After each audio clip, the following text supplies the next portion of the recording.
আল্লাহ নবী মুহাম্মদুর রাসূলুল্লাহ এই হাদিসটি বর্ণনা করছেন।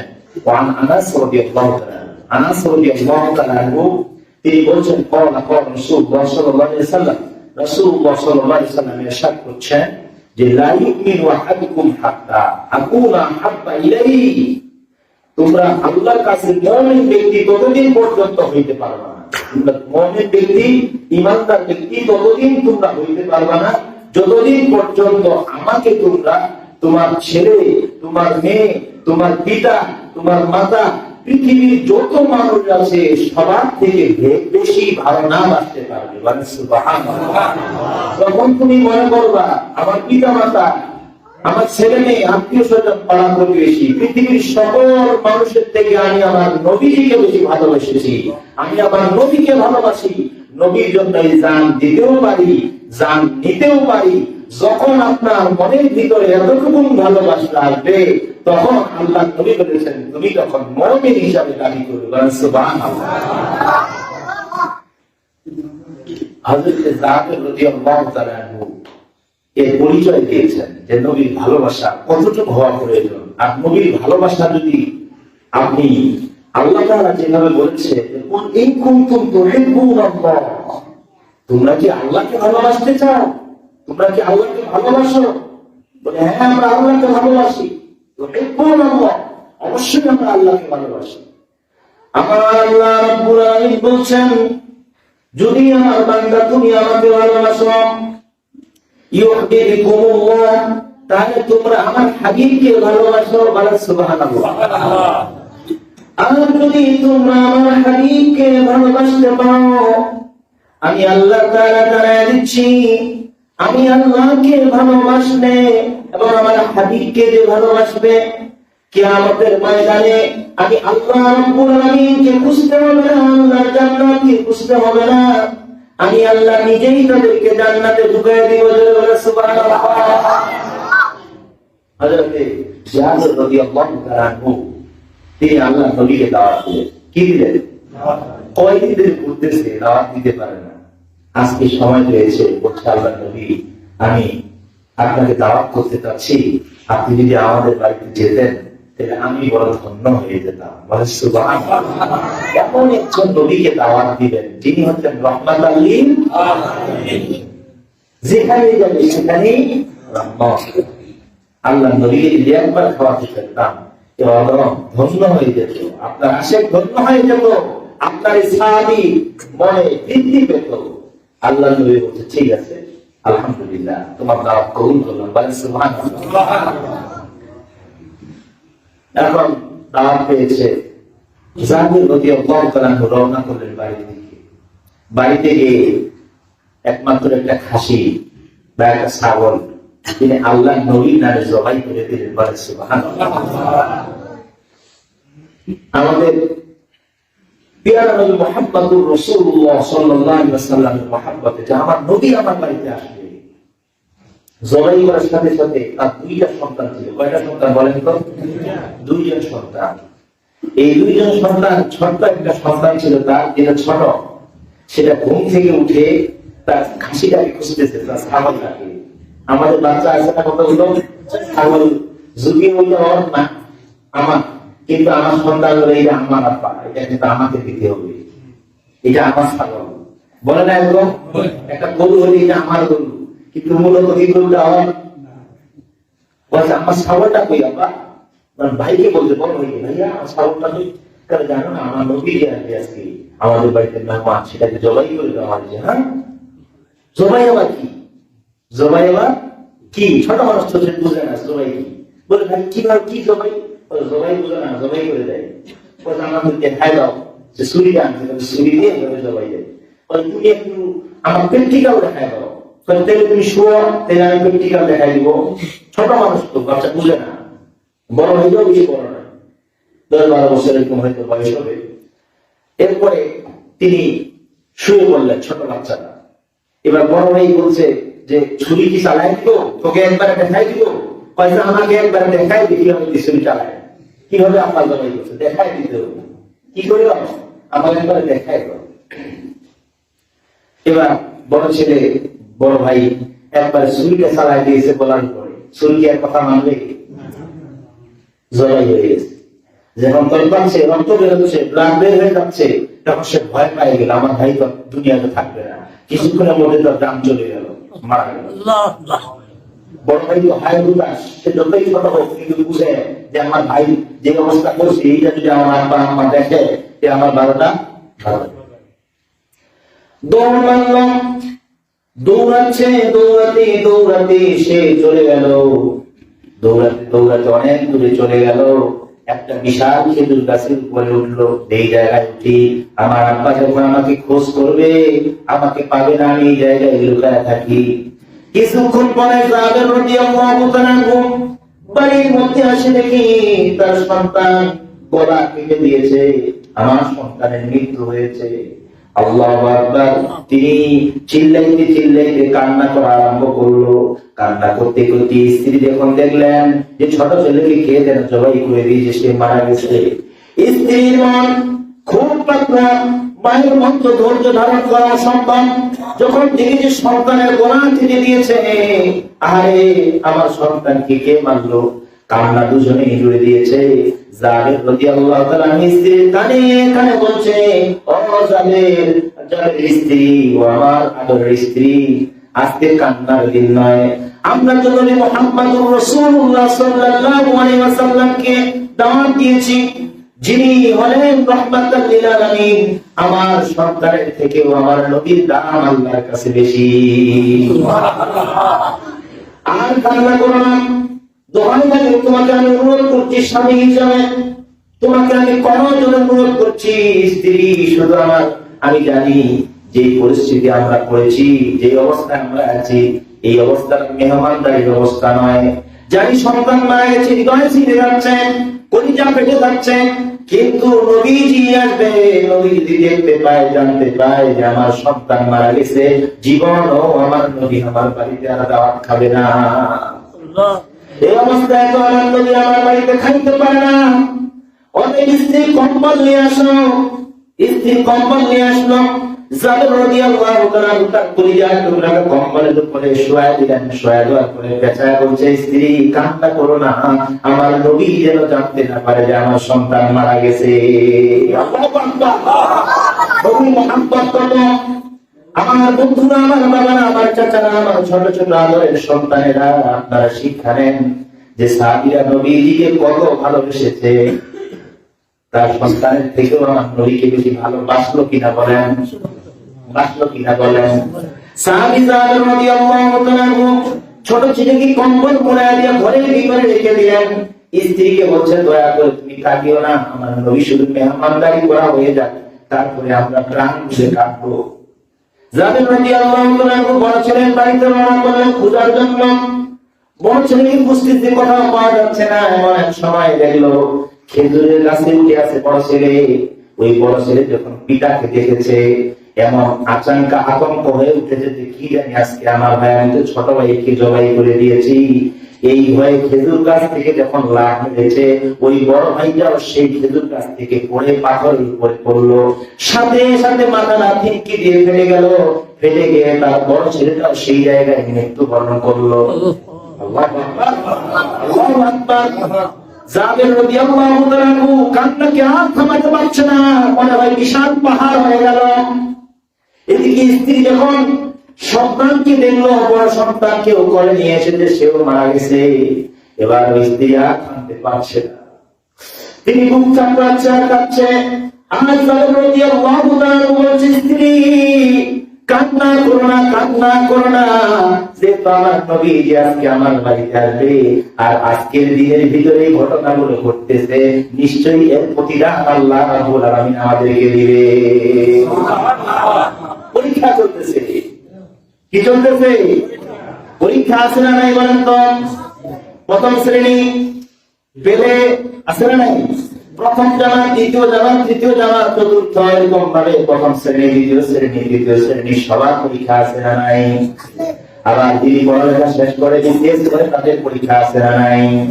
সবার পরীক্ষা আছে। এবার আমরা জানি একটা ছাত্র পাস করতে পারে 33-এ কিংবা 35-এ, আগে ছিল 33, এখন কি 33 আছে না নাই? 33-এ পাস করেন। একটা মানুষ, আপনি আমি সবাই পরীক্ষার হলে বসে আছি, পরীক্ষা দিচ্ছি। এবার 33 একটা বছর কষ্ট করেছি আমি ক্লাস 1-এ। কিসে? ক্লাস 1-এ 1 বছর প্রাইভেট করেছি, 1 বছর স্কুলে যাতায়াত করেছি। বলেন তো 33-এর থেকে একটা মার্কস সে কম পেয়েছে, সে কি পাস করবে? করবে নাকি? কিন্তু 33-এর বেশি যে পাবে, গোল্ডেনে প্রাইজে পাবে, জিকে 5 যে পাবে, এরকম একটা স্তর আছে যে যত বেশি মার্ক আনবে তত বেশি তার দামটা থাকবে। ঠিক না বেশি? এই জন্য দুনিয়ার জমিনে যার ইমানটা যত বেশি তার পরীক্ষাটাও তত বেশি হবে বাবাজি। এবার মনে রাখবেন, এই দুনিয়ার জমিটা হচ্ছে একটা পরীক্ষা ক্ষেত্র। কি ক্ষেত্র? আমাদেরকে ন্যূনতম 33 মার্ক আনতেই হবে। কত মার্ক? 33 মার্ক আনতেই হবে, ন্যূনতম 33 মার্ক। কারণ আল্লাহ নবী বলেছেন, আখলিস দীনাকা ইয়াকফিকাল আমালুল কলিল। তুমি তোমার ইমানটাকে খাঁটি করে ফেলো, অল্প আমল করো, অল্প আমলই তোমার জন্য নাজাতের জন্য যথেষ্ট হবে। জোরে জোরে বলেন সুবহানাল্লাহ। অল্প আমল কি?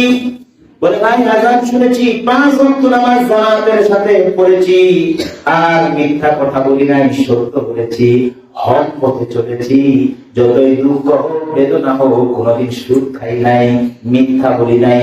এইটুকু আমল যদি আপনি করতে পারেন, আপনার জন্য জান্নাতুল ফেরদাউস অপেক্ষা করতেছে, আপনি মনে রাখবেন। আমার বন্ধু পরীক্ষা করলো, যাদের রাদিয়াল্লাহু তাআলা বড় সন্তান, ছোট সন্তান দুজনেই মারা গেছে। বলছে, স্ত্রী তোমাকে তোমার স্বামী হিসাবে আমি অনুরোধ করছি, তুমি কান্না করো না। কিন্তু মায়ের মন কি চুপ করে থাকবে নাকি? থাকবে না। ইতিমধ্যে পথের মধ্যে আল্লাহ নবীর সাথে জিবরাইলের দেখা হলো। সুবহানাল্লাহ। আল্লাহ রাব্বুল আলামিন জিবরাইল আমিনকে পাঠিয়ে দিলেন আমার নবী মুহাম্মদুর রাসূলুল্লাহ সাল্লাল্লাহু আলাইহি ওয়াসাল্লামের কাছে। যখন জিবরাইল আমিন আসলেন, এসে বলছে, ইয়া রাসূলুল্লাহ, ইয়া হাবিবাল্লাহ, আল্লাহ রাব্বুল আলামিন আমাকে পাঠিয়েছে, আপনি আজকে যার বাড়িতে দাওয়াত খাইতে যাচ্ছেন, যায়েদ রাদিয়াল্লাহু তাআলার বাড়িতে, আল্লাহ বলেছে তার 2 জন সন্তান আছে, ওই 2 জন সন্তানকে নিয়ে আপনি একসাথে খাবেন। জোরে জোরে বলেন সুবহানাল্লাহ। অনেক সুবহানাল্লাহ হয় না। এইবার তার মন মনে অন্য পাশে চলে গেছে। আর দেওয়ালের মাসে বলতে একটু বেশি ঘুম ধরে, এটা তো বলছি। কি বলে, ঘুম ধরছে নাকি বেশি?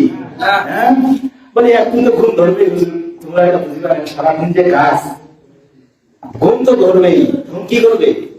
ঘুম তো ধরবেই বাবা। যাদের রাদিয়াল্লাহু তাআলা করলো কি? যাদের রাদিয়াল্লাহু তাআলা 2 জন সন্তানকে কম্বল মুড়ে শুয়ে দিলেন, চুপ করে চোখের ভিতরে রাখলেন। আমার নবী এবার শুনলো যে যাদের 2 সন্তানকে নিয়ে খাইতে হবে। আল্লাহ নবীর পদার্পণ শুরু হয়ে গেল। যাদের রাদিয়াল্লাহু তাআলার বাইরে ঢুকে সালাম দিলেন, আসসালামু আলাইকুম। যাদের রাদিয়াল্লাহু তাআলা সালাম গ্রহণ করে বলেন, ওয়া আলাইকুমুস সালাম ইয়া রাসূলুল্লাহ, ইয়া হাবিবাল্লাহ। কিন্তু আল্লাহ নবী তার মুখের দিকে তাকালেন, দেখতেছে যাদের রাদিয়াল্লাহু তাআলা কি যেন একটা সমস্যা হয়েছে। তার চেহারাটা বোঝা যাচ্ছে, যদিও 2 সন্তান মারা গেছে, এই শোক কি ঢেকে রাখার মতো শোক নাকি ভাই? না। আপনি যতই চেষ্টা করেন ঢেকে রাখা যাবে নাকি? পাগল হয়ে গেছে স্ত্রী, কিন্তু দেখে বুঝতে পারতেছে একটা কিছু ঘটেছে, যার কারণে আমার জালের মুখটা খুব আন্দার হয়ে গেছে। কিন্তু সে হাসতে চেষ্টা করতেছে, কিন্তু হাসিটা ভিতর থেকে আসে না। আমার নবী রাহমাতুল লিল আলামিন বলছেন, জালের তোমার কি হয়েছে আমি জানি না। আল্লাহ হুকুম করেছে, দস্তরখানা বিছায় দিয়েছে, যাদের রাদিয়াল্লাহু তাআলা খানা রেডি করে দিয়েছে, সাহাবীদেরকে নিয়ে এসেছে, সবাই বসেছে। আল্লাহ নবী বলছে, ইয়া রাসূলুল্লাহ, ইয়া হাবিবাল্লাহ, আপনি খানা শুরু করে নেন। যাদের রাদিয়াল্লাহু তাআলা বলছে, যাবে আমি নবীকে আল্লাহ ঘোষণা করে দিয়েছে, দূত পাঠিয়ে দিয়েছে। আল্লাহ রাব্বুল আলামিন আমাকে জিবরাইলের আমিন হযরত জিবরাইল আলাইহিস সালামের দ্বারা সংবাদ পাঠিয়ে দিয়েছে, আমি যখন খেতে বসবো তোমার দুই সন্তান যেন আমার সাথে থাকে। বলে সুবহানাল্লাহ। এই কথা যখন বলেছে, ভিতর থেকে চিৎকার মেরে তার স্ত্রী কোলে ভাটায় আল্লাহু আকবার বলে ডাক দিয়েছে। সাহাবা রাদিয়াল্লাহু তাআলা এতক্ষণ থেকে যে পাহাড় পরিমাণ দুঃখ নিয়ে আল্লাহর নবীর সামনে দাঁড়িয়েছিল, তার চোখের পানি আর থামে না, মনে হচ্ছে ঝর্ণার মতো তার চোখের পানি পড়তেছে। কি হয়েছে যাবে তোমার, আমাকে বলো, আমার সাহাবী, আমার প্রাণ প্রিয় সাহাবী, কি হয়েছে? বলছি ইয়া রাসূলুল্লাহ, ইয়া হাবিবাল্লাহ। সব ঘটনা তিনি খুলে বললেন। আমি যখন ছাগল জবাই করলাম, এরপরে আমার ছোট ছেলেটা এভাবে মারা গেছে, বড় ছেলেটা খেজুরের গাছ থেকে পড়ে মারা গেছে। ইয়া রাসূলুল্লাহ, আমি আপনার মহব্বতে, আপনার ভালোবাসার কারণে আপনি দাওয়াত খেতে কষ্ট পাবেন, আপনি শুনলে আসবেন না, এই জন্য আপনাকে প্রকাশ করি নাই। আমি চেয়েছি আপনি আনন্দের সাথে আমার বাড়িতে মেহমানদারি করেন, এরপরে আমি বিষয়টা আপনাকে জানাবো। আল্লাহ নবী বললেন, চিন্তা করো না জাবের, তোমার সন্তান যে মারা গেছে আল্লাহ এটা আগেই জানতে পেরেছে। বলেন সুবহানাল্লাহ। আল্লাহ যেহেতু আমাকে ওয়াদা করেছে যে জাবের রাদিয়াল্লাহু তাআলার সন্তানকে নিয়ে তুমি খেতে বলবা, তার মানে এর মধ্যে আল্লাহর রহমত আছে। বলেন সুবহানাল্লাহ। পরীক্ষা আছে না নাই? আপনার আমার জীবনে পরীক্ষা আসবে না নাই? আসবে না নাই? জোরে বলেন আসবে। কঠিন শীত, এই মুহূর্তে আমি কেবলমাত্র শুইলাম, সারা রাত মোবাইল টিপেছি 3টা পর্যন্ত, এই কেবলমাত্র ঘুম আসলাম। মুয়াজ্জিন সাহেব কেন এত আযান দেওয়া শুরু করলো, খালি ঘুমটা ধরলো। মনে রাখবেন ওই জিনিসটাই আপনার পরীক্ষা। আপনি বলেছেন অল্প আমলই নাজাতের জন্য যথেষ্ট হবে। আপনি যদি ওই কঠিন শীতের ভিতর থেকে ল্যাপটাকে লাঠি মেরে দেন, আস্তে করে উঠে ঠান্ডা পানি দিয়ে উজু করে আপনি যদি আল্লাহর উপরে হাজির হয়ে যান, মনে রাখবেন আপনি পরীক্ষাতে পাস করেছেন, আপনার ক্ষেত্রে মান আল্লাহ তাআলা আপনাকে দান করে দিয়েছে। বলে সুবহানাল্লাহ। এটা প্রতিনিয়ত 5 ওয়াক্ত পরীক্ষা। মুমিনদের 5 ওয়াক্ত নামাজ, 5 ওয়াক্ত পরীক্ষা। এই পরীক্ষাতে কারা কারা ফেল করতে রাজি আছেন? হাতে রাখি। ফেল করতে রাজি আছেন কারা? এটা হাতে রাখি। ফেল করি আপনি বুঝে নেই, বুঝে নেই। আচ্ছা, পাস করবেন কারা কারা? একটা হাত করে নিয়ত করছি আল্লাহ, আল্লাহ নারাই তাকবীর, নারাই তাকবীর, সবাইকে নামাজ বানায় দাও। মনে কষ্ট হবে না, ওয়াদা করে শুধু হাত দিয়ে চেষ্টা করব। কি করব? চেষ্টা। পরীক্ষা খারাপ ছাত্র না যদি বলেন কে পরীক্ষা কেমন প্রস্তুতি কত আছে, মোটামুটি একটু দোয়া করিয়ে, ঠিক না বেশি? ও নিজেও কিন্তু জানে যে কি দেখুন নিজেও পারো না, ঠিক না বেশি? আমরাও তো ওই লেভেলের ছাত্র, ঠিক না বেশি? আমরা কি পাস করতে পারবো না? আমরা কেউ বলতে পারবো না। আমরা যদি গুণার দিকে তাকাই, ডাইরেক্ট বোঝা যাচ্ছে আমার বেলা পাস হয়ে নি, অথচ ফেলটা হবে, কি হবে? তারপর আমরা আল্লাহ আমার রহমত থেকে তুমি নিরাশ হয়ে না, আমি আল্লাহ কিয়ামতের ময়দানে তোমাকে নাজাত দেওয়ার জন্য ওসিলা করব। বলেন সুবহানাল্লাহ। জাবের রাদিয়াল্লাহু তাআলা বলল, আদব বিলম্ব করিও না, তোমার সন্তানের কাছে আমাকে নিয়ে চলো। এবার আল্লাহর নবী যখন সন্তানের কথা যখন বললেন, স্ত্রী হাউমাউ করে কেঁদে উঠলেন। বলছি ইয়া রাসূলুল্লাহ, কলিজা টুকরা দুইটা সন্তান কেন এরকম হলো? জাবের রাদিয়াল্লাহু তাআলা আমার নবীর সামনে কম্বল মোড়ানো 2টা কম্বল, মৃতদেহ 2টা এনে দিল। আল্লাহর নবী হযরত জাবের রাদিয়াল্লাহু তাআলা 2জন সন্তানের 2টার নাম ধরে ডাক দিল। সাথে সাথে কম্বল থেকে উঠে বলছে, ইয়া রাসূলুল্লাহ, ইয়া হাবিবাল্লাহ, বলুন লাব্বাইক ইয়া রাসূলুল্লাহ, আপনি যা বলবেন আপনার কথা শোনার জন্য আমরা প্রস্তুত। সুবহানাল্লাহ। এই মৃত সন্তানকে জীবিত করে দিয়েছে কে? জোরে বলা যাবে কে? কিসের জন্য দিয়েছে? নবীর মুহাব্বতের জন্য দিয়েছে। বলেন সুবহানাল্লাহ। শুধু আল্লাহ জানতে চেয়েছে যে জাবের ভিতরে আমার নবীর ভালোবাসা কত। তিনি দুনিয়ার জমির মানুষগুলোকে পরিচয় দিয়ে গেছে যে আমার সন্তানের থেকেও আমি আমার নবীকে বেশি ভালোবাসি। ইনশাআল্লাহ, ইনশাআল্লাহ। সন্তান থেকে বেশি ভালোবাসা তো লাগিয়েই কত দূর আমার না যাই খালি ফজরের নামাজ শুনে আজান শুনে নামাজও আছে এই জিনিসটা কঠিন, এই জিনিসটা কি কঠিন, ঠিক না? আসলে কিন্তু ফজরে ওঠাটা খুব কঠিন ব্যাপার।